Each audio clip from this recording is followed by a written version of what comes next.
National crush Rashmika ప్రస్తుతం మైసా సినిమాలో నటిస్తున్న సంగతి మనందరికీ తెలిసిందే.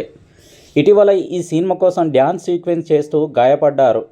తన గాయంపై స్పందిస్తూ సోమవారం ఎక్స్ వేదికగా ఎమోషనల్ ట్వీట్ చేశారు రష్మిక. షూటింగ్లో గాయపడ్డ తర్వాత సోషల్ మీడియాకు దూరంగా ఉన్న రష్మిక ఇవాళ తన ఆరోగ్య పరిస్థితిపై ఫ్యాన్స్కి అప్డేట్ ఇచ్చారు. తనకు గాయాలు అసలు నచ్చవని, ఎవరికీ తెలియకూడదు అనుకున్నా కానీ ఇప్పుడు చెప్పాల్సి వస్తుందంటూ ఎమోషనల్ పోస్ట్ చేశారు రష్మిక. తన గాయం అవ్వడం వరుసగా ఇది మూడోసారని, తన శరీరాన్ని మెషిన్ లాగా కాకుండా జాగ్రత్తగా చూసుకోవడం నేర్చుకోవాలని అనుకుంటున్నానని అన్నారు. షూటింగ్లో జరిగిన ప్రమాదంలో ఈ ప్రాంతంలోని 4 టెండన్లలో ఒకటి విడిపోయిందని, అది మళ్ళీ కలిసే వరకు కాలు పైకి ఎత్తడం వంటి కదలికలు కష్టమవుతాయని అన్నారు. మైసా సినిమా తన కెరీర్లోనే ఎక్కువ యాక్షన్, ఎనర్జెటిక్ మూవీగా అనిపిస్తుందని అన్నారు. ప్రస్తుతం తనకు నొప్పి ఉన్నప్పటికీ భరించలేనంతగా లేదని, వైద్యుల సూచనలతో రెస్ట్ తీసుకుంటున్నానని చెప్పుకొచ్చారు. ఈ ఇంజురీ వల్ల వచ్చిన లీజర్ టైంను ఫజిల్స్ చూస్తూ గడిపేస్తున్నానని తెలిపారు. తన హెల్త్ గురించి ఫ్యాన్స్ టెన్షన్ పడొద్దని, త్వరలోనే మరిన్ని అప్డేట్ ఇస్తానని తెలిపారు.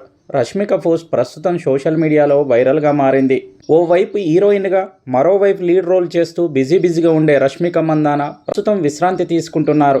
ఆమె ప్రధాన పాత్రలో నటిస్తున్న తాజా చిత్రం మైసా రవీంద్ర పుల్లే రచన దర్శకత్వంలో అన్ఫార్ములా ఫిల్మ్ నిర్మిస్తుంది. ఈ సినిమా చిత్రీకరణలో భాగంగా ఓ డ్యాన్స్ మూమెంట్ చేస్తున్నప్పుడు ఇటీవల రష్మిక గాయపడిన సంగతి మనందరికీ తెలిసిందే. అయితే 6 వారాలు విశ్రాంతి తీసుకోవాలని వైద్యులు చెప్పడంతో ప్రస్తుతం రెస్ట్లో ఉన్నారు. ఈ ప్రమాదంపై తొలిసారి ఇన్స్టాగ్రామ్ వేదికగా స్పందించారామె.